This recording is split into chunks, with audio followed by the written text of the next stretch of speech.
नवरात्रीत देवीची ओटी कशी भरावी? कुटुंबाच्या सुख समृद्धीसाठी यापैकी एक उपाय नक्की करा। हिंदू धर्मात गणपती, दिवाळी, गुढीपाडवा, दसरा आणि इतर जे सण आहेत त्यांना ज्या प्रकारे महत्त्व आहे, त्याचप्रमाणे नवरात्रीला देखील हिंदू धर्मात फार महत्त्व आहे।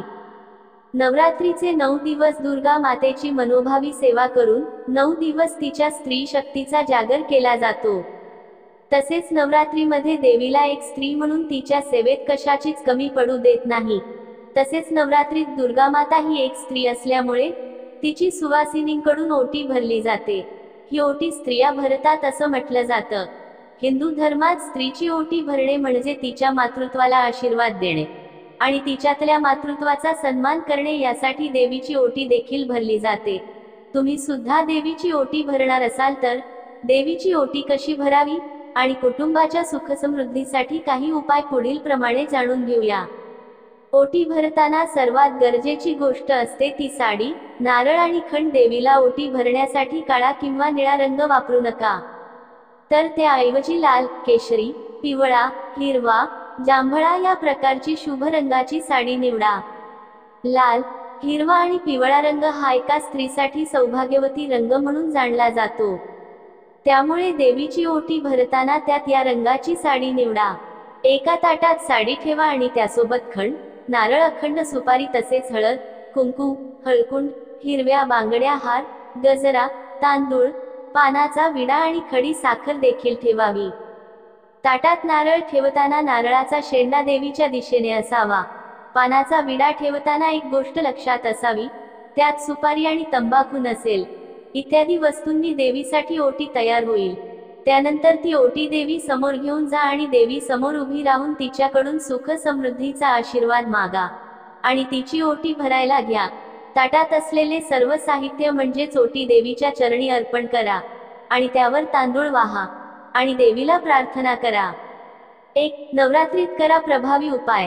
आशीर्वादासाठी नवरात्रीच्या 9 दिवसात माता दुर्गाला प्रसन्न करण्यासाठी रोज एक गुलाबासोबत एक लवंग अर्पण करा। यामुळे घरातील सर्व संकटे दूर होतात आणि घर सुखी राहते। 2. नकारात्मकता दूर करण्यासाठी नवरात्रीच्या काळात घरातील नकारात्मकता दूर करण्यासाठी दररोज सकाळी लवंगासोबत कापूर जाळा। यामुळे घरात सकारात्मक ऊर्जा येते, त्यासोबतच समृद्धी येते आणि घरातील वातावरण शुद्ध होते। 3. सुख वैवाहिक जीवनासाठी 3 लवंगा लाल कपड्यात बांधून नवरात्रीच्या 8व्या दिवशी दुर्गा मंदिरात दान करा।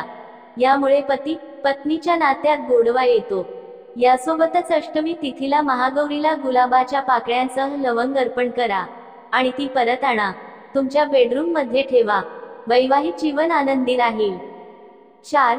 लग्नातील अडथळ्यांसाठी जर एखाद्या व्यक्तीच्या विवाहात अडथळे येत असतील तर नवरात्रीच्या अष्टमी तिथीला 2 हळकुंड 4 लवंगासह घ्या आणि तुमची इच्छा सांगा।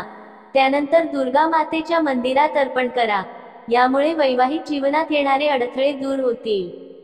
5. नोकरीसाठी एखाद्या व्यक्तीच्या कामात वारंवार अडथळे येत असतील तर नवरात्रीच्या अष्टमी तिथीला घराबाहेर पडताना डोक्यावरून एक लवंग 7 वेळा उतरावी आणि ती लवंग देवीच्या फोटो समोर ठेवावी।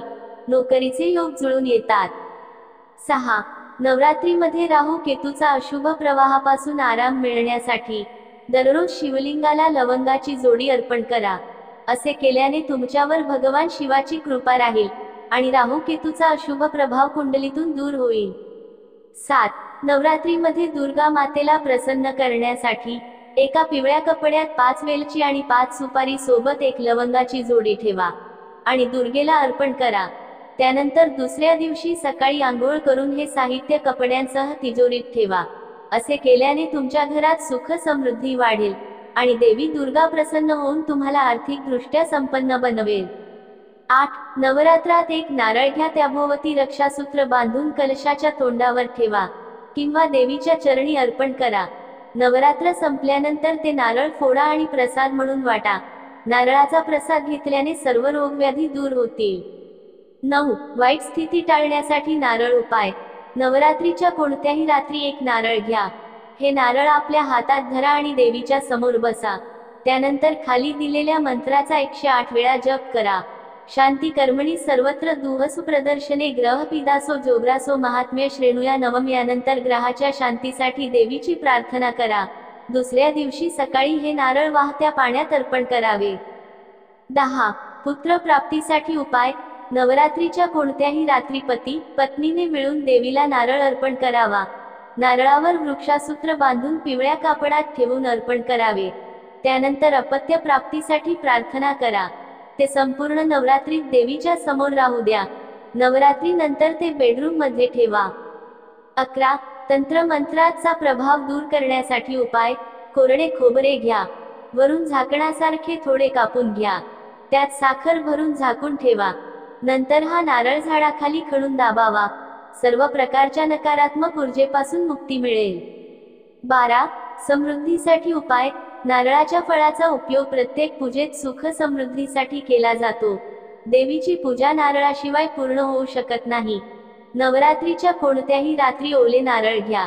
ते हातात घेऊन देवीच्या समोर बसा. यानंतर गायत्री मंत्राचा जास्तीत जास्त जप करावा. जर तुम्हाला ही माहिती आवडली असेल तर व्हिडिओला मनापासून लाईक करा आणि कमेंट बॉक्समध्ये श्री स्वामी समर्थ, जय दुर्गा माता, जय लक्ष्मी माता लिहायला विसरू नका. चॅनलवर नवीन असाल, चॅनलला सबस्क्राईब केलं नसेल तर चॅनलला नक्की सबस्क्राईब करा आणि सोबतच बेल आयकॉनवरील ऑल बटनवरती क्लिक करा.